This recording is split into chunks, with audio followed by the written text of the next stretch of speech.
Thailand and Indonesia can be the host in someday. Come on, Indonesia, you have the population almost 200 million. Come on, Indonesia, you have the population almost 200 million. Ya, trending nomor 1 di Asia. Semua terheran-heran dengan Indonesia tiba-tiba menjadi tim menakutkan di wilayah Asia. Bahkan pelatih Filipina Tom Saintpiet mengutarakan Indonesia sekarang berada di level tertinggi dan akan hampir setara timnas Korea Selatan dan timnas Jepang. But we know that Indonesia is a new powerhouse in Asian football. The team is very strong from Indonesia. The player. Ya, bukti nyatanya timnas Indonesia saat ini sedang menyelamatkan wajah ASEAN. Skuad Garuda menggendong Asia Tenggara sebagai satu-satunya wakil ASEAN di putaran ketiga. Bahkan timnas Thailand yang sudah masuk ranking 100 besar dunia tak mampu lolos ke ronde ketiga. Thailand harus memandatkan amanat kepada Indonesia untuk mengangkat nama besar wilayah ASEAN.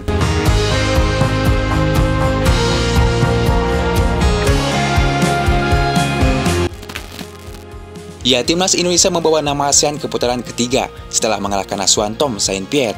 Pasukan Sintayong memukul The Azkal dengan skor 2-0 pada matchday penutup grup F kemarin. Gol-gol tim merah putih di Stadion Gelora Bung Karno terlahir pada masing-masing babak. Tembakan roket Tom Haye melahirkan torehan perdananya bagi timnas membuka skor pada menit ke-32.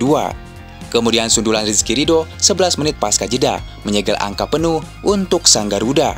Tambahan 3 poin dari GBK memastikan Indonesia finish sebagai runner-up di bawah Irak dengan koleksi 10 poin. Kemarin, tim Garuda jadi tidak harus tergantung hasil laga Irak versus Vietnam yang digelar 5 jam kemudian di Basra. Indonesia menjadi satu-satunya wakil ASEAN yang berhasil melaju ke ronde ketiga dan menjadi satu-satunya harapan bagi Asia Tenggara. Publik Asia Tenggara pun mendoakan Indonesia agar bisa berbicara banyak, meski menjadi tim dengan ranking FIFA paling terendah, yaitu 133 dunia.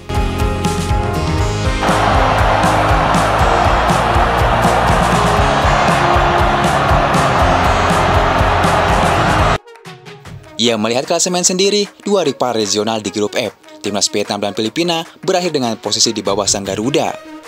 Beralih ke grup D, timnas Malaysia tak kuasa memenuhi syarat berat untuk lolos hingga finish di peringkat ketiga. Kemudian, timnas Thailand lebih menyakitkan lantaran cuma gagal menambah 1 gol ketika mengalahkan Singapura 3-1. Hasil itu membuat Thailand batal menyalip Cina ke peringkat 2 karena kalah head-to-head point. Ya, dengan begitu, satu-satunya tim yang bisa bersaing, timnas Indonesia kini menggendong Asia Tenggara sekaligus menjaga tradisi buat mengirim setidaknya 1 tim di putaran ketiga kualifikasi Piala Dunia dalam 3 edisi terakhir. Kali ini timnas Indonesia yang akan menghadapi pesaing level tertinggi di ronde ketiga. Tentu siap-siap, tim Garuda bertemu musuh raksasa dalam drawing putaran ketiga yang akan dilakukan di Kuala Lumpur 27 Juni mendatang. Ya, dalam format terbaru, tahap ini diikuti 18 tim yang disebar ke dalam 3 grup, berisi masing-masing 6 negara. 2 tim teratas berhak lolos langsung ke Piala Dunia 2026. Adapun tim peringkat 3 dan 4 akan diadu kembali dan melanjutkan perjalanan di putaran keempat. Nanti, peluang timnas Indonesia segrup dengan musuh elit semodel Jepang, Korea Selatan, Iran atau Arab Saudi, pastinya peluangnya sangat besar. Drawing ini akan ditentukan berdasar peringkat FIFA terbaru per 20 Juni 2024 nanti. Tentu jangan sampai Indonesia diobok-obok di ronde ketiga. Pasalnya melihat pengalaman Thailand dan Vietnam di ronde ketiga waktu lalu, mereka habis tak berdaya menjadi juru kunci. Lihatlah Thailand pada saat kualifikasi Piala Dunia 2018. Thailand diobok-obok Jepang dan Arab Saudi hingga akhirnya jadi penghuni juru kunci dengan 2 poin. Kemudian Vietnam juga habis tak berkutik di ronde ketiga kualifikasi Piala Dunia 2022. Mereka juga sama diobok-obok Arab Saudi dan timnas Jepang. Ini menandakan tim ASEAN begitu sulit untuk menembus Piala Dunia hingga saat ini.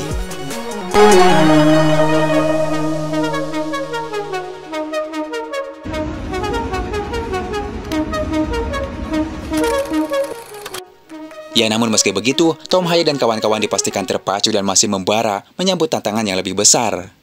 Kami percaya dengan berbagai kemungkinan yang kami miliki, kami ingin menunjukkan jati diri kami. Pertandingan melawan Irak sudah menjadi sebuah pesan bahwa kami lebih kuat dibandingkan sebelumnya.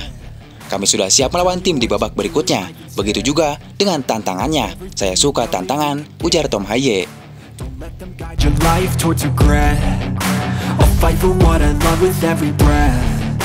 My past is filled with things I won't forget. Yang melihat lawan-lawan di ronde ketiga tentunya mereka adalah tim-tim besar di Asia, bahkan sudah langganan masuk Piala Dunia. Jika Indonesia lolos di ronde ketiga jadi juara grup atau runner-up grup, maka Indonesia resmi akan masuk menjadi kontestan Piala Dunia 2026.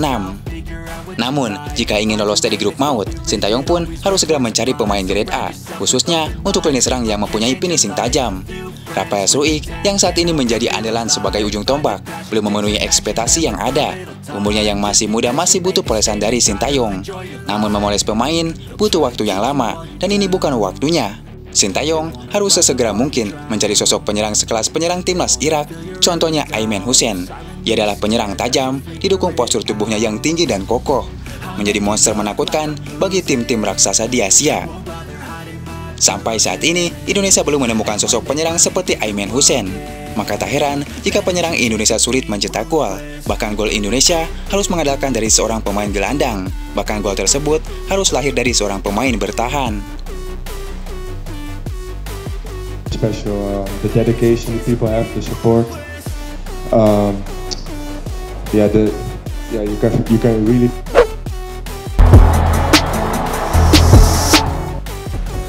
Ya, 18 tim sudah resmi lolos ke ronde ketiga kualifikasi Piala Dunia 2026 termasuk timnas Indonesia. Sintayong menjadi satu-satunya pelatih pertama dalam sejarah sepak bola Indonesia yang membawa lolos ke ronde ketiga kualifikasi Piala Dunia. Dan juga menjadi pelatih pertama dalam sejarah yang mengantarkan Indonesia lolos ke Piala Asia dalam 2 edisi beruntun, 2023 kemarin dan Piala Asia 2027 nanti. Ya, alasannya, semua tim yang lolos ke ronde ketiga, maka otomatis lolos ke Piala Asia 2027 tanpa mengikuti kualifikasi apalah itu. Terima kasih banyak. Halo, terima kasih ya.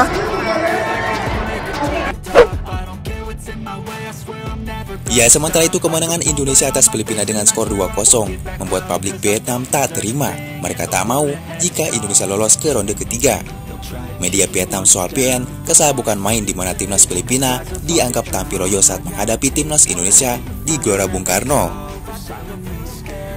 Ya, kemenangan yang dicetak oleh Tom Haye dan Rizky Ridho sekaligus membawa timnas Indonesia menembus putaran ketiga kualifikasi Piala Dunia 2026 zona Asia. Asnawi Mangkualam menemani timnas Irak yang lebih dulu memastikan diri lolos ke putaran ketiga. Ya, sayangnya keberhasilan timnas Indonesia itu membuat Vietnam kesal, sebab timnas Vietnam dipastikan gagal lolos ke babak selanjutnya karena Indonesia menang atas Filipina.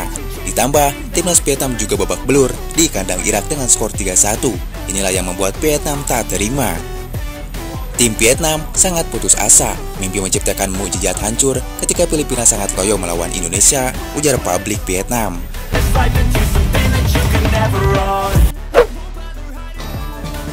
Sintayong juga mengkritik keras atas jeleknya rumput GBK. Ya, kondisi rumput lapangan SU GBK memang masih buruk sampai sekarang. Situasi itu sudah terjadi sejak beberapa bulan terakhir. Rumput terlihat berwarna coklat dan botak di beberapa sisi. Sintayong ingin stadion dengan kapasitas lebih dari 77.000 lebih tempat duduk itu hanya digunakan untuk pertandingan sepak bola saja, ketimbang konser musik atau aktivitas lainnya yang dapat merusak lapangan dan rumput. Seperti apa yang kita lihat, kondisi rumput kurang baik. Saya berharap di lapangan sepak bola tidak diadakan konser, tetapi lebih banyak pertandingan sepak bola, ujar Sintayong. Aparece Messi, gol.